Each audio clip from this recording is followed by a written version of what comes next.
ಮಾತಾಡ್ತಾ ಆಗ ಅಪಘಾತ ಆಗಿ ಒಂದು ಆಕ್ಸಿಡೆಂಟ್ ಆಗಿತ್ತು. ನೀವು ಹೌದು, ಅಲ್ಲೋ ಹಿಮಾಲಯ ಏರಿಯಾದಲ್ಲಿ ಆಕ್ಸಿಡೆಂಟ್ ಆಗಿ ಕೈಗೆ ಏನೋ ಕಟ್ಕೊಂಡು ಬಂದ, ಶೋಲ್ಡರ್ ಡಿಸ್ಲೊಕೇಶನ್, ಆಮೇಲೆ ಹೆಡ್ ಸ್ಕ್ಯಾಲ್ಪೇಟ್ ಆಗಿತ್ತು. ಹೌದು, ಬದುಕಿದೆ ಹೆಚ್ಚು ಅಂದ್ರೆ ಈಗ ನಮ್ಮ ಎದುರು ಕೂತ್ಕೊಳ್ಳೋದು ಸೌಭಾಗ್ಯ. ಹೌದು ಹೌದು. ಏನಾಯ್ತು ಸರ್ ಅದು? ಅರ್ಧ ಗಂಟೆನೂ ಆಗಿಲ್ಲ ಅಲ್ಲಿಂದ ಹೊರಟು. ಡ್ರೈವರ್ ಅಣ್ಣಂಗೆ ಕಣ್ಣಿಗೆ ನಿದ್ದೆ. ಬೆಟ್ಟ, ಹೌದು, ಘಾಟ್ ಸೆಕ್ಷನ್, ತುಂಬ ಎತ್ತರವಾದ ghat section and very steep. ನಿದ್ದೆ ಮಾಡಿದ್ದಾನೆ, ರಸ್ತೆಯಿಂದ ಇಳಿಸ್ಬಿಟ್ಟಿದ್ದಾನೆ. ಅದು ಒಂದು 5-6 ಪಲ್ಟಿ ಹೊಡೆದು ವೆರಿ ಸಿನಿಮ್ಯಾಟಿಕ್. ನಮಗೆ ಗೊತ್ತಿಲ್ಲ, ನಾನು ನಿದ್ದೆ ಮಾಡಿದ್ದೀನಿ, ಹಿಂದ್ಗಡೆ ಕೂತವರು ಇಬ್ಬರು ನಿದ್ದೆ ಮಾಡಿದ್ದಾರೆ, ಡ್ರೈವರ್ ಸಮೇತ ನಿದ್ದೆ ಮಾಡಿದ್ವಿ. ಎದ್ದಾಗ ಡ್ರೈವರ್ ಎಲ್ಲೂ ಇಲ್ಲ, ಅವನು ಹೆದರ್ಕೊಂಡು ಓಡೋಗ್ಬಿಟ್ಟಿದ್ದಾನೆ. Only saving grace seat belt ಹಾಕ್ಕೊಂಡಿದ್ದೆ. ಹಾಗಾಗಿ ಸೀಟಲ್ಲಿ ಹಾಗೆ ಭದ್ರವಾಗಿ ಕೂತಿದ್ರು. ಎತ್ತು ಹಾಕಿದಾಗ ತಲೆ ಹೊಡೆದಿದೆ, ಆಮೇಲೆ ಸೀಟಿಗೆ ಹೊಡೆದಾಗ ಲೆಫ್ಟ್ ಶೋಲ್ಡರು ಹೋಗಿತ್ತು. ಆಮೇಲೆ ಇಷ್ಟು ಪೂರ್ತಿ ಕಾಲಿಂದ ಶೋಲ್ಡರ್ ತನಕ ಫುಲ್ ಸ್ಕಿನ್ ಸ್ಕ್ರೇಪ್ ಆಗೋಗಿತ್ತು, ಬಟ್ಟೆ ಎಲ್ಲ ಹರಿದೋಗಿತ್ತು. ಒಂದೇ ಒಂದು ಕಡ್ಡಿ ಇತ್ತು ಸರ್ ಫೋನಲ್ಲಿ, ಆವಾಗ ಒಂದು ಚಿಕ್ಕ ನೋಕಿಯಾ ಫೋನು. ಆ ಒಂದೇ ಒಂದು ಕಡ್ಡಿನಲ್ಲಿ ಇನ್ನೊಂದು ಬಸ್ಸಲ್ಲಿ ಎಲ್ಲರೂ ಟ್ರಾವೆಲ್ ಮಾಡ್ತಾರೆ, ಆ ಬಸ್ಸಲ್ಲಿ ಮ್ಯಾನೇಜರ್ಗೆ ನಾನು ಫೋನ್ ಮಾಡಿದೆ. ಅವ್ರು ನನ್ನ ಮುನ್ನ ಹುಡ್ಕೋಕ್ಕೆ ಇನ್ನೊಂದು 3/4 ಗಂಟೆ ಆಯಿತು. ನಾವು ಮುಂದೆ ಹೊರಟೋಗ್ಬಿಟ್ಟಿದ್ವಿ, ಅವ್ರು ಇನ್ನೂ ಹಿಂದೆ ಬರ್ತಾಯಿದ್ರು. ಬಸ್ಸು ಇನ್ನೂ ನಿಧಾನಕ್ಕೆ ಬರಬೇಕು, ಅದರಲ್ಲಿ 20-25 ಕಿಲೋಮೀಟರ್ ಮೇಲೆ ಓಡಿಸೋಕ್ಕಾಗಲ್ಲ ಆ ಸ್ಪೀಡಲ್ಲಿ. ಎಲ್ಲೋ ಹುಟ್ಟಿದ್ದು, ಚಿಕ್ಕ ವಯಸ್ಸಲ್ಲೇ ಅಮ್ಮನ ಕಳ್ಕೊಂಡಿದ್ದು, ಆಮೇಲೆ ನಮ್ಮ ಅಪ್ಪಂಗೆ ವಲಸೆ ಆಗಿ ಮೈಸೂರಿಗೆ ಬಂದಿದ್ದು, ಅವ್ರಿಗೆ ಮೆಂಟಲ್ ಹೆಲ್ತ್ ಸರಿಗಿಲ್ಲದೆ ಕೊನೆಗೆ ಯಾರ್ದೋ ದೊಡ್ಡಮ್ಮನ ಮನೇಲಿ ಬೆಳೆದು, ಆಮೇಲೆ ನಮ್ಮ ಅಪ್ಪನಿಗೆ ಯಾರ ಹಂಗೂ ಹೋಗ್ತಿರ್ಲಿಲ್ಲ, ಯಾರ ಹತ್ರನೂ ಒಂದು ದಿವಸ ನಮ್ಮ ಅಪ್ಪ ಕೈ ಚಾಚಿ ದುಡ್ಡು ಕೇಳಿದವರಲ್ಲ. ಅಮ್ಮನೂ ಅಷ್ಟೇ, ಎಷ್ಟಿದೆಯೋ ಅಷ್ಟರಲ್ಲೇ ಹಾಸಿಗೆ ಇದ್ದಷ್ಟೇ ಕಾಲು ಚಾಚ್ಕೊಂಡು ಬೆಳಿ ಅಂತ ನಾನು ಚಿಕ್ಕ ವಯಸ್ಸಿಂದ ಹೇಳ್ಕೊಡಿ. ಇವತ್ತುವರೆಗೂ ಅದು ಪಾಲಿಸ್ಕೊಂಬಂದಿರೋ ನಾನು. ಯಾರ ಹತ್ರನೂ ಹೋಗಿ ಕೆಲಸ ಕೊಡಿ ಕೇಳ್ಕೊಳಕ್ಕೆ ಆಗೋದಿಲ್ಲ ನನಗೆ. ಆ ಸ್ವಾಭಿಮಾನ ಅನ್ನೋದು ನಮ್ಮಪ್ಪ ಹೇಳೋರು, ಬಟ್ಟೆ ಹಾಕ್ಕೊಂಡು ಹೋಗದಿದ್ರು ಪರವಾಗಿಲ್ಲ, ಆಚೆ ನೀನು ಸ್ವಾಭಿಮಾನ ಹಾಕ್ಕೊಂಡು ಹೋಗ್ಬಿಟ್ಟು ಅಂತ. ಮಾರ್ಕ್ಸ್ ಕಾರ್ಡ್ ಹಿಂಗೆ ಅಲ್ಲಾಡ್ಸ್ಕೊಂಡು ಓಡಿ ಬಂದಿದ್ದಾರೆ. ನಮ್ಮಪ್ಪ ಪಂಚೆ ಹಾಕ್ಕೊಂಡು ಶರ್ಟ್ ಹಾಕ್ಕೊಂಡು ಆಚೆ ಕಡೆ ಗೇಟ್ ಹತ್ರ ಕಾಯ್ತಾಯಿದ್ರು ಸ್ಕೂಲ್ ಆಚೆ. ರ್ಯಾಂಕ್ ಬಂತು ಫಸ್ಟ್ ರ್ಯಾಂಕ್ ಅಂತ. ನ್ಯಾಪ್ಕ ಇದೆಯಾ ಅಂತ ಅಪ್ಪನ ಶರ್ಟ್ ಹೇಳೋದು. ಏನೋ ನ್ಯಾಪ್ಕ ಇರೋದು, ಹೇಳಿದ್ದಿಲ್ಲ ಫಸ್ಟ್ ರ್ಯಾಂಕ್ ಬಂದರೆ ಸೈಕಲ್ ಕೊಡಿಸ್ತೀನಿ ಅಂತ, ನಡೆಯುವಾಗ ಸೈಕಲ್ ಶಾಪ್ ಹೋಗೋಣ, ಹನಿ ಕೇಕ್ ಕೊಡಿಸ್ಲಾ ಅಂತಂದರು. ಫುಲ್ ರಂಪ ಮನೆಯಲ್ಲಿ ಸಿಕ್ಕಾಪಡೆ ಜೋರು ಅಂದರೆ ತುಂಬ ಹಠ. 40 ವರ್ಷ ಆದಮೇಲೆ ಕೆಲಸಕ್ಕೆ ನಾನು ತುಂಬ ಕಷ್ಟ ಪಟ್ಟು ಅದು ಏನಾದರೂ ಒಂದು ಏನು ಅಂದ್ಕೊಂಡಿರ್ತೀನೋ ಅದ್ರ ಪ್ರತಿಫಲ ಸಿಗದೇ ಇದ್ದಾಗ ಈ ಇನ್ಸಿಡೆಂಟ್ ತುಂಬಾ ಅರ್ಥ ಬರುತ್ತೆ ನನಗೆ. It's a repeating pattern. ನಮಸ್ಕಾರ. ಸುದ್ದಿ ಮನೆಯಿಂದ ಗಣೇಶ್ ಕಾಸರಗೋಡು. ಇವತ್ತು ನಾವು ಅತ್ಯಂತ ಅಪರೂಪದ ವ್ಯಕ್ತಿಯನ್ನು ಭೇಟಿ ಮಾಡಿದ್ದೇವೆ ಮತ್ತು ಮಾತಾಡ್ತೀವಿ ಅಂತ ನಾನು ಹೇಳಲ್ಲ. ಅವರು ಜಗದ್ವಿಖ್ಯಾತ ಇಂಟರ್ನ್ಯಾಷನಲ್ ಫಿಗರ್ ಅಂತೇಳಿ ಹೇಳ್ಬೋದು ಧಾರಾಳವಾಗಿ. ರಘು ದೀಕ್ಷಿತ್. ಸಂಗೀತಕ್ಕೆ, ಹಾಡಿಗೆ ಇನ್ನೊಂದು ಹೆಸರು. ಅದೆಲ್ಲಕ್ಕಿಂತ ಹೆಚ್ಚಾಗಿ ತುಂಬ ಹೃದಯವಂತ ಮನುಷ್ಯ ಅವರು. ನಾನು ಈಗಿನಿಂದಲ್ಲ, ತುಂಬ ವರ್ಷಗಳಿಂದ ಒಂದು ಬಲ್ಲೆ. ತುಂಬ ವರ್ಷ ಅಂದರೆ 2 ರೀತಿಯಲ್ಲಿ ನಾನು ಅವರನ್ನು ಭೇಟಿ ಮಾಡಿದ್ದು. ಒಂದು ಅಪಘಾತದ ಸಂದರ್ಭದಲ್ಲಿ, ಇನ್ನೊಂದು ಆಘಾತದ ಸಂದರ್ಭದಲ್ಲಿ. ಇದೆರಡರಲ್ಲಿ ಯಾವುದಕ್ಕೆ ಉತ್ತರ ಕೊಡ್ತಾರೆ, ಯಾವುದು ಬಿಡ್ತಾರೆ ನನಗೆ ಗೊತ್ತಿಲ್ಲ. ಸೊ ನಾನು ವೆಲ್ಕಮ್ ಮಾಡ್ತೇನೆ ರಘು ದೀಕ್ಷಿತ್ ಅವ್ರನ್ನ. Sir welcome sir. ಬನ್ನಿ ಸರ್. ನಮಸ್ತೆ. ಸಂತೋಷ. ತುಂಬ ಖುಷಿ ಆಯಿತು. ವಿಷಯ ಏನಂದರೆ ಕಳೆದ 5 ವರ್ಷದಿಂದ ರಘು ದೀಕ್ಷಿತ್ ಅವರು ಯಾವ ಚಾನಲ್ಗಾಗಲಿ, ಯಾವ ಯೂಟ್ಯೂಬ್ಗಾಗಲಿ, ಅಥವಾ ಯಾವ ಕ್ಯಾಮರಾದ ಮುಂದೆನೂ ಸಂಗೀತದ ಸಂದರ್ಭದಲ್ಲಿ, ಕನ್ಸರ್ಟ್ ಸಂದರ್ಭದಲ್ಲಿ ಮಾತ್ರ ಕ್ಯಾಮರಾ ಎದುರಿಸಿದ ಹೊರತು ಬೇರೆ ಯಾವ ಸಂದರ್ಭದಲ್ಲೂ ಮಾತಾಡಿದ್ದಿಲ್ಲ. ಈಗ ನಮ್ಮ ಕರೆಗೆ ಹೋಗ್ಬಿಟ್ಟು ಬಂದಿದ್ದಾರೆ, ಅದಕ್ಕಾಗಿ ತುಂಬ ಧನ್ಯವಾದಗಳು. Thank you. ಇಲ್ಲ, ಒಂದು ದೊಡ್ಡ ಋಣ ಇದೆ ನಿಮ್ಮ ಮೇಲೆ. ನಾನು ಅದನ್ನು ಇಲ್ಲ, ನಿಜವಲ್ಲ, ಫಸ್ಟ್ ಟೈಮು ಸೈಕೋ ರಿಲೀಸ್ ಆಗ್ತಾ ಇರುವಾಗ ಪ್ರೆಸ್ ಕಾನ್ಫರೆನ್ಸಲ್ಲಿ ಭೇಟಿಯಾಗಿದ್ವಿ ನಾವು, ಅಲ್ವಾ? ಇನ್ನು ಆಡಿಯೋ ಲಾಂಚು ಆಗಿರಲಿಲ್ಲ ಆವಾಗ. ನಾವು ಸಿನಿಮಾ ಮಾಡ್ತಾಯಿದ್ದೀವಿ ಅನ್ನೋ ಒಂದು ವಿಷಯ ಮಾತ್ರ ಬಂದಿದ್ದು. ಆವಾಗ ಸೈಲೆಂಟಾಗಿ ನಾವು ಒಂದು ಹಾಡನ್ನು ರಿಲೀಸ್ ಮಾಡಿದ್ವಿ, ನಿನ್ನ ಪೂಜೆಗೆ ಬಂದೆ ಮಹದೇಶ್ವರ. ಆವಾಗ ಅದು ಪ್ರಾಯಶಃ ಯಾವುದೇ ಸಂಗೀತ ನಿರ್ದೇಶಕನಿಗೂ ಸಿಗದೇ ಇರೋಂಥ ವೇದಿಕೆ ಆ ಹಾಡು. ಅದರಿಂದ ನಾನು ಮನೆ ಮಾತಾಯಿತು ಹೆಸರು. ಸೊ ಆವಾಗ ಫಸ್ಟು ಆರ್ಟಿಕಲ್ ಬರೆದಿದ್ದು ನೀವು. ಎಸ್ ಇನ್ನೂ ನೆನಪಿದೆ ನನಗೆ. ಗ್ರೀನ್ ಹೌಸ್ನ ಸೆಲ್ಲರ್ನಲ್ಲಿ ಹೌದು ಮಾತಾಡ್ತಾ ಮಾತಾಡ್ತಾ ಆಗ ಅಪಘಾತ ಆಗಿ ಒಂದು ಆಕ್ಸಿಡೆಂಟ್ ಆಗಿತ್ತು ನೀವು. ಹೌದು. ಅಲ್ಲೋ ಹಿಮಾಲಯ ಏರಿಯಾದಲ್ಲಿ ಹೌದು ಹೌದು ಹೌದು. ಆಕ್ಸಿಡೆಂಟ್ ಆಗಿ ಕೈಗೆ ಏನೋ ಕಟ್ಕೊಂಡು ಬಂದ ಶೋಲ್ಡರ್ ಡಿಸ್ಲೊಕೇಶನ್, ಆಮೇಲೆ ಹೆಡ್ ಸ್ಕ್ಯಾಲ್ಪೇಟ್ ಆಗಿತ್ತು. ಹೌದು ಹೌದು. ಬದುಕಿದೆ ಹೆಚ್ಚು. ಬದುಕಿದೆ ಹೆಚ್ಚು ಅಂದ್ರೆ ಈಗ ನಮ್ಮ ಎದುರು ಕೂತ್ಕೊಳ್ಳೋದು ನಮ್ಮ ಸೌಭಾಗ್ಯ. ಹೌದು ಹೌದು. ಏನಾಯ್ತು ಸರ್ ಅದು? ಇಲ್ಲ, ಯಾವುದು ಒಂದು ರೂಟ್ಸ್ ಫೆಸ್ಟಿವಲ್ ಅಂತ ನಡೀತಾ ಇತ್ತು ನಾರ್ತ್ ಈಸ್ಟಲ್ಲಿ. ಸೊ ಅದು 7 ರಾಜ್ಯಗಳಿಗೆ, ಪ್ರತಿಯೊಂದು ರಾಜ್ಯಕ್ಕೂ ಹೋಗಿ ಅಲ್ಲಿಯ ಮೇನ್ ಸಿಟಿ, ನಮ್ಮ ಕ್ಯಾಪಿಟಲ್ ಸಿಟಿನಲ್ಲಿ ಹೋಗಿ ಪರ್ಫಾರ್ಮ್ ಮಾಡಿ, ಆಮೇಲೆ ಇನ್ನೊಂದು ಯಾವುದಾದ್ರೂ ಒಂದು ಚಿಕ್ಕ ಊರಲ್ಲಿ ಪರ್ಫಾರ್ಮ್ ಮಾಡೋದಂತ. ಸುಮಾರು ಒಂದು 15 ಕಾನ್ಸರ್ಟ್ಗಳು, 1 ತಿಂಗಳು ಪ್ರಯಾಣ. ಒಂದೇ ಬಸ್ಸಲ್ಲಿ 3 ಬ್ಯಾಂಡುವೆ ಕುಳಿತು ನಮ್ಮಲ್ಲಿರುವ ಒಂದು ಏನಿದೆಯೋ ಸಂಸ್ಕೃತಿಲಿರುವ ಭೇದಗಳನ್ನೆಲ್ಲ ಕರಗಿಸಿ ನಮ್ಮಲ್ಗಡೆನೂ ನಾವು ಕೊಲ್ಯಾಬ್ರೇಟ್ ಮಾಡೋ ಹಾಗೆ ಒಂದು ಭಾಳ ಅವಕಾಶ. ಅಂಥ ಒಳ್ಳೆ ಅವಕಾಶ ಪ್ರಾಯಶಃ ಆರ್ಟಿಸ್ಟ್ ಲೈಫ್ನಲ್ಲಿ 1-2 ಸತಿ ಸಿಗೋದು ಅಷ್ಟೇ. ಸೊ ಅಂಥ ಒಂದು ಅವಕಾಶ ಟ್ರಾವೆಲ್ ಮಾಡ್ತಿರುವಾಗ ಒಂದು ಕಂಟಿನ್ಯೂಸ್ ಆಗಿ 3 ಕಾನ್ಸರ್ಟ್ ಇತ್ತು, Friday, Saturday, Sunday. Saturday show ಮುಗಿದ ಮೇಲೆ ಸಂಡೇ ಅಗರ್ತಲಾಗೆ ಹೋಗಬೇಕಿತ್ತು. ಅವಾಗ ಹೋಗುವಾಗ ನನಗೆ ತುಂಬ ಆಯಾಸ ಆಗಿತ್ತು. ಯಾಕಂದರೆ ಪ್ರೀವಿಯಸ್ ನೈಟ್ ಕಾನ್ಸರ್ಟ್ ನಾವು ಸ್ಟೇಜ್ ಹತ್ತಿದ್ದೆ 2 ಗಂಟೆ ಮಧ್ಯರಾತ್ರಿ. ಸೊ ಶೋ ಮುಗಿದಾಗ 3:30 ಆಗಿತ್ತು. ಸೊ ನಾನು ನನ್ನ ಮ್ಯಾನೇಜರ್ನ ಕೇಳಿಕೊಂಡೆ, ಇನ್ನೊಂದು ಬೇರೆ ಟೆಕ್ ಆ್ಯಂಡ್ ಕ್ರ್ಯೂ ಬರ್ತಾ ಇರೋ ಒಂದು ಕಾರ್ನಲ್ಲಿ ನಾನು ಕೂತ್ಕೊಂಡು ಬರ್ತೀನಿ, ಅಲ್ಲಿ ಮಲ್ಕೋತೀನಿ, ನಾನು ಬಸ್ಸಲ್ಲಿ ನಿದ್ದೆ ಮಾಡಲಿಕ್ಕೆ ಆಗ್ತಾಯಿಲ್ಲ. ಸೊ ಹಾಗಾಗಿ ಕಾರಲ್ಲಿ ಬರ್ತೀನಿ ಅಂತ. ಸೊ ಕಾರಲ್ಲಿ ಕುಳಿತು ಅರ್ಧ ಗಂಟೆನೂ ಆಗಿಲ್ಲ ಅಲ್ಲಿಂದ ಹೊರಟು. ಡ್ರೈವರ್ ಅಣ್ಣಂಗೆ ಕಣ್ಣಿಗೆ ನಿದ್ದೆ. ಬೆಟ್ಟ, ಹೌದು, ಘಾಟ್ ಸೆಕ್ಷನ್, ತುಂಬ ಎತ್ತರವಾದ ghat section and very steep. ನಿದ್ದೆ ಮಾಡಿದ್ದಾನೆ, ರಸ್ತೆಯಿಂದ ಇಳಿಸ್ಬಿಟ್ಟಿದ್ದಾನೆ. ಅದು ಒಂದು 5-6 ಪಲ್ಟಿ ಹೊಡೆದು ವೆರಿ ಸಿನಿಮ್ಯಾಟಿಕ್. ನಮಗೆ ಗೊತ್ತಿಲ್ಲ, ನಾನು ನಿದ್ದೆ ಮಾಡಿದ್ದೀನಿ, ಹಿಂದ್ಗಡೆ ಕೂತವರು ಇಬ್ಬರು ನಿದ್ದೆ ಮಾಡಿದ್ದಾರೆ, ಡ್ರೈವರ್ ಸಮೇತ ನಿದ್ದೆ ಮಾಡಿದ್ವಿ. ಎದ್ದಾಗ ಡ್ರೈವರ್ ಎಲ್ಲೂ ಇಲ್ಲ, ಅವನು ಹೆದರ್ಕೊಂಡು ಓಡೋಗ್ಬಿಟ್ಟಿದ್ದಾನೆ. ಇನ್ನೊಬ್ಬರು ಅನುಂಗ್ಲ ಅಂತ ಹಿಂದ್ಗಡೆ ಒಬ್ಬರು ಕೂತಿದ್ರು, ಆರ್ಗನೈಸರ್ಸಲ್ಲಿ ಒಬ್ಬರು ಲೇಡಿ, ಅವ್ರಿಗೆ 14 ಫ್ರ್ಯಾಕ್ಚರ್ ಆಗಿ ಅದು ಕಾರಿಂದ ಎಸ್ಬಿಟ್ಟಿದ್ದಾರೆ. ಅದು ಎಲ್ಲೋ ಹೊಟ್ಟೋಗಿದ್ದಾರೆ, ಅವರು ಎಲ್ಲಿಂದಲೇ ಕಾಣಿಸ್ಲಿ. ಇನ್ನೊಬ್ಬರು ಕೀತ್ ಅಂತನವರು, ಅವರು one of the chief organisers, ಅವ್ರಿಗೆ ಫುಲ್ ಲೇಟ್ ಆಗಿದೆ. ಬಟ್ ಅವರು ಹೆಂಗೋ ಜ್ಞಾನ ಇತ್ತು ಅವ್ರಿಗೆ. ಅವ್ರು ನನ್ನನ್ನು ಎಬ್ಸೋಕ್ಕೆ ಟ್ರೈ ಮಾಡಿದ್ದಾರೆ. ನಾನು ಜ್ಞಾನ ತಪ್ಪಿ ಫ್ರಂಟ್ ಸೀಟಲ್ಲಿ ಕೂತಿದ್ದೆ. Only saving grace seat belt ಹಾಕ್ಕೊಂಡಿದ್ದೆ. ಹಾಗಾಗಿ ಸೀಟಲ್ಲಿ ಹಾಗೆ ಭದ್ರವಾಗಿ ಕೂತಿದ್ರು. ಎತ್ತು ಹಾಕಿದಾಗ ತಲೆ ಹೊಡೆದಿದೆ, ಆಮೇಲೆ ಸೀಟಿಗೆ ಹೊಡೆದಾಗ ಲೆಫ್ಟ್ ಶೋಲ್ಡರು ಹೋಗಿತ್ತು. ಆಮೇಲೆ ಇಷ್ಟು ಪೂರ್ತಿ ಕಾಲಿಂದ ಶೋಲ್ಡರ್ ತನಕ ಫುಲ್ ಸ್ಕಿನ್ ಸ್ಕ್ರೇಪ್ ಆಗೋಗಿತ್ತು, ಬಟ್ಟೆ ಎಲ್ಲ ಹರಿದೋಗಿತ್ತು. ಜ್ಞಾನ ಬಂದಾಗ ಅದು ಕಾರು ಒಂದು ಹಳ್ಳದಲ್ಲಿ ಬಿದ್ದಿದ್ದು, ಅಲ್ಲಿ ನೀರು ಕಟ್ಟಿದೆ. ಸೊ ಮಂಡಿ ತನಕ ನೀರಿದೆ. ನಂಗೆ ಎದ್ದಾಗ ಏನಾಗಿದೆ ಅಂತ ಗೊತ್ತಿಲ್ಲ. ಫಸ್ಟ್ ಆಫ್ ಆಲ್ ಸುಮಾರು ಒಂದು 15 ಮಿನಿಟ್ಸ್ ಆದಮೇಲೆ ಜ್ಞಾನ ಬಂದಿರೋದು. ಅಷ್ಟೊತ್ತಿಗೆ ಕೀತು ರಘು ಅಂತ ಬಾಗಿಲು ಹೊಡಿತಾ ಇದ್ದಾನೆ, ಬಾಗಿಲು ತೆಗಿಯೋಕ್ಕಾಗ್ತಾ ಇಲ್ಲ. ಕೊನೆಗೆ ಒಳಗಡೆಯಿಂದ ನಾನೇನೆ ನೋಡೋದಷ್ಟು ತಳ್ಳಕ್ಕೆ ಹೋಗ್ತೀನಿ. ಆವಾಗ ರಿಯಲೈಸ್ ಆಯಿತು ಶೋಲ್ಡರು ಏಟಾಗಿದೆ, ಕೈ ಅಲ್ಲಾಡ್ಸೋಕ್ಕಾಗ್ತಾ ಇಲ್ಲ ಅಂತ. ಸೊ ಹೇಗೋ ಮಾಡಿ ರೈಟ್ ಹ್ಯಾಂಡಲ್ಲಿ ಅದನ್ನು ಓಪನ್ ಮಾಡಿ ಸೀಟ್ ಬೆಲ್ಟನ್ನು ರಿಮೂವ್ ಮಾಡಿ ಆಚೆ ಬಂದರೆ ನೀರು, ಅದು ಎಷ್ಟು ಆಳ ಇದೆ ಅಂತಲೂ ಗೊತ್ತಿಲ್ಲ. ಸೊ ಆಮೇಲೆ ಒಂದೇ ಕೈ ಕೊಟ್ಟು ಕೀತು ನನ್ನನ್ನು ಎಳ್ಕೊಂಡ್ರು ಮೇಲ್ಗಡೆಗೆ. ಎಳ್ಕೊಂಡು ಅಲ್ಲಿಗೆ ಬಿದ್ದಿದ್ದು ಅಷ್ಟೇ. ಅಷ್ಟೊತ್ತಿಗೆ ಅವ್ರಿಗೂ ಅನುಂಗ್ಲ ಎಲ್ಲಿ ಹೋಗಿದ್ದಾರೆ ಅಂತ ಹೆದರಿಕೆ, ಅವ್ರನ್ನೂ ಹುಡ್ಕಕ್ಕೆ ಹೋಗಿದ್ದಾರೆ. ನಾನು ಒಂದೇ ಕೈನಲ್ಲಿ ಗಿಡಗಳನ್ನು ಹಿಡ್ಕೊಂಡು ತೆಳ್ಕೊಂಡು ಮೇಲ್ಗಡೆ ಹತ್ತಿದ್ದೀನಿ. ರಕ್ತ ಸಿನಿಮಾನೇ. ಅಲ್ಲಿ ಹತ್ತಿದ್ರೆ ಎಷ್ಟೊಂದು ವೆಹಿಕಲ್ಗಳು ಹೋಗ್ತಾ ಇದ್ವಿ, ನಿಲ್ಲಿಸಿದ್ರು, ಯಾರು ನಿಲ್ಲಿಸ್ತಾ ಇಲ್ಲ, ಬಿದ್ದಿರೋದು ಹಾಗೆ ಬಿಟ್ಟಿದ್ದಾರೆ. ಯಾರೋ ಒಬ್ಬರು ಒಂದು ಮುದಿ ಹೆಂಗಸು ಕೂಡ ನಡ್ಕೊಂಬಂದರು. ಭಗವಾನ್ ಕಾ ನಾಮ್ಲೋ ಅಂದರೆ ಹೋದ ನೀನು ಹೋಗ್ತಾ ಇದೆಯಾ, ನೀನು ದೇವರ ಹೆಸರನ್ನ ಅಪ್ಪೇಟ್ಕೋ ಅಂತ ಅವರು. ನನಗೆ ಇಲ್ಲಿ ಅಳು, ಅತ್ಲಾಗೆ ನೋವು, ಆಮೇಲೆ ತಲೆ ಸ್ವಿಚ್ ಆಫ್ ಆಗ್ತಾ ಇದೆ. ಒಂದೇ ಒಂದು ಕಡ್ಡಿ ಇತ್ತು ಸರ್ ಫೋನಲ್ಲಿ, ಆವಾಗ ಒಂದು ಚಿಕ್ಕ ನೋಕಿಯಾ ಫೋನು. ಆ ಒಂದೇ ಒಂದು ಕಡ್ಡಿನಲ್ಲಿ ಇನ್ನೊಂದು ಬಸ್ಸಲ್ಲಿ ಎಲ್ಲರೂ ಟ್ರಾವೆಲ್ ಮಾಡ್ತಿಲ್ಲ, ಆ ಬಸ್ಸಲ್ಲಿ ಮ್ಯಾನೇಜರ್ಗೆ ನಾನು ಫೋನ್ ಮಾಡಿದೆ. ಅವ್ರು ನಮ್ಮನ್ನು ಹುಡ್ಕೋಕ್ಕೆ ಇನ್ನೊಂದು 3/4 ಗಂಟೆ ಆಯಿತು. ಯಾಕಂದ್ರೆ ನಾವು ಮುಂದೆ ಹೊರಟೋಗ್ಬಿಟ್ಟಿದ್ವಿ, ಅವ್ರು ಇನ್ನೂ ಹಿಂದೆ ಬರ್ತಾಯಿದ್ರು. ಬಸ್ಸು ಇನ್ನೂ ನಿಧಾನಕ್ಕೆ ಬರಬೇಕು, ಅದರಲ್ಲಿ 20-25 ಕಿಲೋಮೀಟರ್ ಮೇಲೆ ಓಡಿಸೋಕ್ಕಾಗಲ್ಲ ಆ ಸ್ಪೀಡಲ್ಲಿ. ಸೊ ಫೈನಲಿ ಅವರು ಹುಡ್ಕೊಂಡ ಮೇಲೆ ನಾವು ನಮ್ಮನ್ನು ಎಳ್ಕೊಂಡೋಗಿ ಆಮೇಲೆ ನೆಕ್ಸ್ಟು ಅಗರ್ತಲಾದಲ್ಲಿ ಹಾಸ್ಪಿಟ್ಲಿಗೆ ಸೇರಿಸಿ ಆಪ್ರೇಷನ್ ಮಾಡಿಸಿ. ಅವತ್ತಿನ ದಿವಸನೇ ಆಪ್ರೇಷನ್ ಮಾಡಿಸಿ ಅನಸ್ತೀಶಿಯಾ ಎಫೆಕ್ಟ್ ಇನ್ನೂ ವಾಪಸ್ ಬಂದಿದೆ. ಆವಾಗ 8:30 ರಾತ್ರಿ ನಾನು ಒಬ್ಬನೇ ಇದ್ದೀನಿ ಹಾಸ್ಪಿಟ್ಲಲ್ಲಿ. ಒಂದಷ್ಟು ನರ್ಸ್ಗಳಿದ್ದಾರೆ ಅಷ್ಟೇ.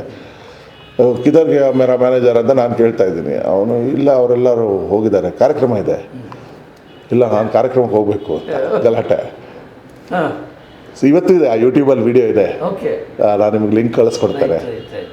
ತಲೆಗೆ ಫುಲ್ ಬ್ಯಾಂಡೇಜು, ಕೈಗೆ ಫುಲ್ ಬ್ಯಾಂಡೇಜು, ಗಿಟಾರ್ ಇಲ್ಲದೆ ಬರೀ ಕೈನಲ್ಲಿ ಒಂದು ಟ್ಯಾಂಬರಿನ್ ಹಿಡ್ಕೊಂಡು ತಾಳ ಹಾಕ್ಕೊಂಡು ಹಾಡಿದ್ದೀನಿ ಹೋಲ್ ಶೋ. ಕನ್ಸರ್ಟ್ ಕಾನ್ಸರ್ಟ್ ಮಾಡಿದ್ದೀನಿ. ಅದಾದಮೇಲೆ ತಿರ್ಗಾ ಬಂದು ಹಾಸ್ಪಿಟ್ಲಿಗೆ ಹೋಗಿ ಮಲ್ಕೊಂಡಿದ್ದೀನಿ. ಡಾಕ್ಟ್ರಿಗೆ ಗೊತ್ತಾಗಬಾರ್ದು ಅಂತ ಹಿಂದ್ಗಡೆ ಗೇಟಿಂದ ನನ್ನ ಮ್ಯಾನೇಜರ್ ವೀಲ್ ಚೇರಲ್ಲಿ ಕರ್ಕೊಂಡೋಗಿ ಒಂದು ಸೂಮನಲ್ಲಿ ಎತ್ತಾಕಿ ಸೂಮನಲ್ಲಿ ನಾವು ಸ್ಟೇಜಿಗೆ ಹೋಗ್ತೀವಿ. ನಾನು ಅಷ್ಟು ಹಠ ಅವನಿಗೆ, ನಾನು ಹೋಗಲೇಬೇಕು ಸ್ಟೇಜ್ ಮೇಲೆ, ಅದು ಸ್ಟೇಜ್ ಮಿಸ್ ಮಾಡೋಂಗಿಲ್ಲ ಅಂತ. ಅಲ್ಲಿ ಹತ್ರ ಆಯ್ತಾ ಹಾಸ್ಪಿಟ್ಲಿಗೆ? ಹಾಸ್ಪಿಟ್ಲಿಗೆ ಸುಮಾರು ಒಂದು 3/4 ಗಂಟೆ, ಒಂದು ದೊಡ್ಡ ಮೈದಾನದಲ್ಲಿ. Concert success? ದೊಡ್ಡ ಸಕ್ಸಸ್. ಏನಾಯ್ತು ಅಂತ ಯಾರಿಗೂ ಗೊತ್ತು. ನೆಕ್ಸ್ಟ್ ಡೇ ಹಾಸ್ಪಿಟ್ಲಲ್ಲಿ ಡಾಕ್ಟರ್ ಹೇಳಿದ್ರು, ನೀನಿಲ್ಲ, ನೀನು ಇನ್ನು ಟೂರ್ ಕಂಟಿನ್ಯೂ ಮಾಡೋಕ್ಕಾಗಲ್ಲ ಅಂತ ಹೇಳಿದ್ರು. ಆಮೇಲೆ ಆ ಪ್ರದೇಶದಿಂದ ಫ್ಲೈಟು, ಬಸ್ಸು, ತುಂಬ ಬಸ್ಸಲ್ಲಂತೂ ಟ್ರಾವೆಲ್ ಮಾಡೋಕ್ಕಾಗೋದೇ ಇಲ್ಲ. ಸೊ ಅಲ್ಲಿ ಆರ್ಮಿಯವರು ಒಂದು ಹೆಲಿಕಾಪ್ಟರ್ ಅರೇಂಜ್ ಮಾಡಿ ನನ್ನ ಗೌಹತಿ ತನಕ ಡ್ರಾಪ್ ಮಾಡಿ ಅಲ್ಲಿಂದ ಫ್ಲೈಟ್ ತೊಗೊಂಡು ವಾಪಸ್ ಬೆಂಗಳೂರಿಗೆ ಬಂದಿತ್ತು. ಹಾಗೆ ಬಂದವರು ಇದು ಅಟೆಂಡ್ ಆಗಿತ್ತು, ನಿಮ್ಮ ಇಂಟರ್ವ್ಯೂ ಅಟೆಂಡ್ ಮಾಡಿತ್ತು. ಅಲ್ಲೂ ಮಾತಾಡಿದ್ದೀರಿ, ಅಲ್ಲಿ ಹೇಳಿದಿರಲ್ಲ, ಅದನ್ನೇ ನಾನು ಹಾಯ್ ಬೆಂಗಳೂರಿನಲ್ಲಿ ಬರೆದಿರೋದು. ಹೌದು. ಸೊ ನಮ್ಮ ಸ್ನೇಹ ಬೆಳೀಲಿಕ್ಕೆ ಹಾಯ್ ಬೆಂಗಳೂರೇ ಕಾರಣ ಆಗೋಯ್ತು. ಆಮೇಲೆ ಈ ಆಕ್ಸಿಡೆಂಟ್, ಯಾವುದೇ ಒಂದು ಆಕ್ಸಿಡೆಂಟ್ ಆದಾಗ ಅದರ ನೆಕ್ಸ್ಟ್ ಲೈಫ್ ಇದೆಯಲ್ಲ, ಅದ್ಭುತವಾಗಿರ್ತದೆ ಅಂತ ಒಂದು ಮಾತು. ಅದು ನಿಜ ಕೂಡ ಆಗಿದೆ. ಹೌದು. ಅದು ಅಚಾನಕ ಅದನ್ನೆಲ್ಲ Coincidence ಅಲ್ಲ. ನಿಮ್ಮ ಲೈಫಲ್ಲಿ ಹೇಗೆ ಸರ್? ನನ್ನ ಲೈಫ್ನಲ್ಲಿ ನನಗೆ 50 ವರ್ಷ ತುಂಬಿದೆ. ಹಿಂದೆ ತಿರುಗಿ ನೋಡಿದ್ರೆ ಇದರಲ್ಲಿ ಯಾವುದೂ ಆಕ್ಸಿಡೆಂಟ್ ಇಲ್ಲ. ನಾನು ಇದುವರೆಗೂ ಆಕ್ಸಿಡೆಂಟ್ ಅಂದ್ಕೊಂಡಿದ್ದೆ, ಆದರೆ ವಿಧಿ ಬರೆದಿದೆ ಸರ್. ಎಷ್ಟು ಸ್ವಾರಸ್ಯಕರವಾದ ಜೀವನ ನಂದು. ಎಲ್ಲೋ ಹುಟ್ಟಿದ್ದು, ಚಿಕ್ಕ ವಯಸ್ಸಲ್ಲೇ ಅಮ್ಮನ ಕಳ್ಕೊಂಡಿದ್ದು, ಆಮೇಲೆ ನಮ್ಮ ಅಪ್ಪಂಗೆ ವಲಸೆ ಆಗಿ ಮೈಸೂರಿಗೆ ಬಂದಿದ್ದು, ಅವ್ರಿಗೆ ಮೆಂಟಲ್ ಹೆಲ್ತ್ ಸರಿಗಿಲ್ಲದೆ ಕೊನೆಗೆ ಯಾರ್ದೋ ದೊಡ್ಡಪ್ಪ ದೊಡ್ಡಮ್ಮನ ಮನೇಲಿ ಬೆಳೆದು, ಆಮೇಲೆ ನಮ್ಮ ಅಪ್ಪನಿಗೆ ಇನ್ನೊಬ್ಬರು ನೋಡಿ ನನ್ನ ಮಕ್ಕಳನ್ನ, ಅಯ್ಯೋ ಮಕ್ಕಳು ಹಿಂಗಿದೆ, ಇಷ್ಟು ಬುದ್ಧಿವಂತರ ಮಕ್ಕಳನ್ನ ಅನಾಥರಾಗಿದ್ದಾರಲ್ಲ ಅಂತ ಅವರು ನಮ್ಮ ಅಪ್ಪನ ಮದುವೆ ಆಗಿ ಇನ್ನೊಂದು ತಾಯಿ ನನಗೆ ಸಿಕ್ಕಿದ್ದು. ಅವ್ರು ನನ್ನನ್ನು ಬೆಳೆಸಿ ಇವತ್ತು ನಾನು ಆಗಿರೋದಕ್ಕೂ ಕಾರಣ ಅವರನ್ನೇ. ಕಲೆ ಅನ್ನೋದನ್ನ ತಂದಿದ್ದು ನನ್ನ ಜೀವನಕ್ಕೆ ನಮ್ಮ ತಾಯಿನೇ. ಅವ್ರನ್ನ ನಾನು ಮಲತಾಯಿಂದ ಯಾವತ್ತೂ ಎಲ್ಲೂ ಅಡ್ರೆಸ್ ಮಾಡೇ ಇಲ್ಲ. ಅವರು ಹಾಗೇನೆ ಮಗನಾಗೆ ನೋಡ್ಕೊಂಡು ನನ್ನನ್ನು, ನನ್ನ ತಮ್ಮನ ಇಬ್ಬರು ಸ್ವಂತ ಮಕ್ಕಳ ಹಾಗೆ ನೋಡಿ, ನನ್ನ ಅಪ್ಪನಿಗೆ ಆಚೆ ಕಡೆ ಕೆಲಸ ಮಾಡ್ಲಿಕ್ಕೆ ಆಗದಿದ್ರು ಮೆಂಟಲ್ ಹೆಲ್ತ್ ಇರೋದ್ರಿಂದ ಅವ್ರಿಗೆ ಸೇರಿಸಿದ್ರು. ಎಷ್ಟೊಂದು ಕಡೆ ಕೆಲಸ ಸೇರಿಕೊಂಡ್ರು, ಎಲ್ಲ ಕಡೆನೂ 2-3 ದಿವಸ ಕೆಲಸ ಮಾಡಿ ಬಿಟ್ಟು ಬರೋರು. ಅಮ್ಮ ಅವ್ರಿಗೋಸ್ಕರ ಒಂದು ಬಿಸ್ನೆಸ್ ಬೇರೆ ಶುರು ಮಾಡಿದ್ರು, ಎಲೆಕ್ಟ್ರಿಕಲ್ ಶಾಪ್. ಯಾಕಂದರೆ ಅಪ್ಪ ಎಲೆಕ್ಟ್ರಿಕಲ್ ಇಂಜಿನಿಯರ್. ಆ ಎಲೆಕ್ಟ್ರಿಕಲ್ ಶಾಪಲ್ಲೂ ಅಷ್ಟೇ 2 ದಿವಸನೂ ನಿಲ್ಲಿಲ್ಲ, ಬರೋ ಸಾಮಾನೆಲ್ಲ ತೊಗೊಳೋರು, ದುಡ್ಡು ಇಸ್ಕೊಳ್ಳೋದು ಮರ್ಕೊಡೋರು ಅಪ್ಪ. ಆ ಥರ ಇತ್ತು ಕಂಡೀಷನ್ನು. ಸೊ ಅಮ್ಮ ಕೊನೆಗೆ ನೀನು ಮನೇಲೇ ಇರು ಅಂತ, ನಾನು ನೋಡ್ಕೋತೀನಿ ಅಂತ. ಸೊ ಅಮ್ಮ ಬೆಳಗ್ಗೆ ಎದ್ದು ಕೆಲಸಕ್ಕೆ ಹೋಗೋರು, ಆಫೀಸ್ನಲ್ಲಿ ಇದು ಪೋಸ್ಟಲ್ ಡಿಪಾರ್ಟ್ಮೆಂಟಲ್ಲಿ ಕ್ಲರ್ಕ್ ಆಗಿದ್ದರು. ಸೊ ಅಮ್ಮನೇ ಬೆಳೆಸಿದ್ದು ಫುಲ್ಲು ನನ್ನ. ಅದಾದಮೇಲೆ ಅಪ್ಪನೂ ಸ್ವಲ್ಪ ಚೇತರಿಸ್ಕೊಳ್ಳೋಕೆ ಶುರು ಮಾಡಿದ್ರು ಅಮ್ಮನಿಂದ. ಅಮ್ಮ try to revive him mentally. Very proudly ಅವ್ರು ನಮ್ಮ ಮನೆ ನೋಡ್ಕೊಳ್ಳೋಕೆ ಶುರು ಮಾಡೋರು. ಬೆಳಗ್ಗೆ 5 ಗಂಟೆಗೆ ಹೇಳೋರು, ಸೌದೆ ಹಾಕೋರು, ನೀರು ಬಿಸಿ ಮಾಡೋರು, ಸ್ನಾನ ಮಾಡೋರು, ಸಂಧ್ಯಾ ವಂದನೆ ಮಾಡೋರು, ಅಡುಗೆ ಮನೆಗೆ ಹೋಗೋರು, ತಿಂಡಿ ಮಾಡೋರು, ಲಂಚ್ ಕೂಡ ಕುಕ್ ಮಾಡಿಬಿಡೋರು. ಅಮ್ಮ ಸ್ನಾನ ಮಾಡಿ ಪೂಜೆ ಮಾಡಿ ಸೀರೆ ಹಾಕ್ಕೊಂಡು ರೆಡಿ ಆಗೋಷ್ಟಿಗೆ ಅವ್ರು ಲಂಚ್ ಬಾಕ್ಸ್ ರೆಡಿ ಮಾಡಿಕೊಡೋರು, ಅಮ್ಮಂಗೆ ತಿಂಡಿ ರೆಡಿ ಮಾಡಿಟ್ಟಿರೋರು. ಅಮ್ಮ ಸೈಲೆಂಟಾಗಿ ಒಬ್ಬರೇ ಕುತ್ಕೊಂಡು ನೆಲದ ಮೇಲೆ ತಿನ್ಕೊಂಡು ಆಫೀಸ್ಗೆ ಹೋಗುವಾಗ ಅವ್ರ ಹಿಂದೆ 3 ಸ್ಟೆಪ್ ಹಿಂದೆ ನಡ್ಕೊಂಡು ಹೋಗೋರು. ಅವ್ರು ಬಸ್ ಹತ್ತ ತನಕ ಗೇಟ್ ಹತ್ರ ನಿಂತ್ಕೊಳ್ಳೋರು, ವಾಪಸ್ ಬರೋರು. ಆಮೇಲೆ ನಾವು ಬಂದ ತಕ್ಷಣ ನಮ್ಮನ್ನ ಸ್ಕೂಲಿಗೆ ರೆಡಿ ಮಾಡೋರು, ಬೈದು ಅದು ಆ ಬುಕ್ ಇಟ್ಕೊಂಡಿಲ್ಲ, ಈ ಬುಕ್ ಇಟ್ಕೊಳ್ಳೋದು. ನಮ್ಮೆಲ್ಲ ಬುಕ್ಸನ್ನು ಸರಿಯಾಗಿ ಜೋಡಿಸಿ, ನಮ್ಮ ಶೂಸ್ ಎಲ್ಲ ಪಾಲಿಷ್ ಮಾಡಿ, ಐರನ್ ಡ್ರೆಸ್ ಮಾಡಿಸಿ ಸ್ಕೂಲಿಗೆ ಕಳಿಸೋರು. ಸ್ಕೂಲಿಗೆ ಹೋದಾಗ ಮನೆಯಲ್ಲಿ ಪಾತ್ರೆ ತೊಳೆಯೋದು, ಬಟ್ಟೆ ಒಗೆಯೋದು, ಎಲ್ಲ ಮನೆ ಕೆಲಸ ನೋಡ್ಕೊಳ್ಳೋರು. 3 ಗಂಟೆಗೆ ಬರುವೆ ಏನಾರು ಒಂದು ತಿನ್ನೋಕ್ಕೆ ರೆಡಿ ಮಾಡಿಟ್ಟಿರೋರು. ತಿಂದುಬಿಟ್ಟು ನನ್ನ ಡ್ಯಾನ್ಸ್ ಕ್ಲಾಸ್ಗೆ ಸೈಕಲಲ್ಲಿ ಕರ್ಕೊಂಡು ಹೋಗೋರು. ಆವಾಗ that is the only time I remember my father smiling at me very proudly. ಇಲ್ಲ ಅಂದರೆ ಯಾವಾಗಲೂ ಮುನಿಸ್ಕೊಂಡು ಸ್ವರ್ಗಿರೋರು ಅಪ್ಪ ಯಾವಾಗಲೂ. ಆಮೇಲೆ ಕೋಪ, ಸಿಕ್ಕಾಬಿಟ್ಟೆ ಕೋಪ, ಸಣ್ಣ ತಪ್ಪಿಗೂ ಬಡ್ತಾ ಬಂದುಬಿಡೋದು. ಅಂಥದ್ರಲ್ಲಿ ಅವ್ರನ್ನ ಅವ್ರನ್ನ ನಗಿಸ್ಬೇಕಾದ್ರೆ ಡ್ಯಾನ್ಸ್ ಮಾಡ್ಬೇಕು.